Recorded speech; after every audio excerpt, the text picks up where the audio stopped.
दक्ष police news, पहिले खाकी मग बाकी। उपनगर नाका इथं अपघाताची मालिका सुरूच आहे।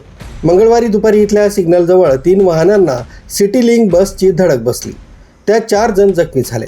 त्यांच्या प्रकृतीला कोणताही धोका नाही। उपनगर परिसरात मंगळवारी दुपारी मुसळधार पावसामुळे सिटी लिंक बस, पिकअप आणि क्रेटा या 3 वाहनांचा अपघात झाला। या अपघातात कोणतीही जीवितहानी अथवा दुखापत झाली नसली तरी 3 वाहनांचं मोठ्या प्रमाणात नुकसान झाल्याची माहिती प्राप्त झाली। उपनगर नाका इथल्या बेशिस्त वाहतूक यामुळे अपघातांमध्ये वाढ होत आहे। सिटी लिंक बसमुळे देखील नाशिक रोड परिसरात अपघातांमध्ये वाढ झाल्याने चिंता व्यक्त होते।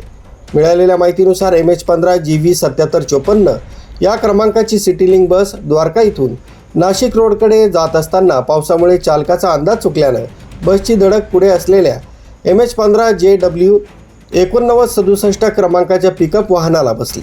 या धडकेनंतर पिकअप पुढे जाऊन MH15 GX 4911 क्रमांकाच्या क्रेटा कारला धडकली।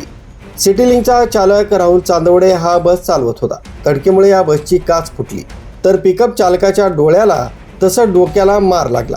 पिकअपमधील निशा बर्डे, योगिता साळुंके, गोविंद तळपटे यांना मुका मार लागला। या अपघातामुळे नाशिक पुणे महामार्गावरील वाहतूक खोळंबली होती।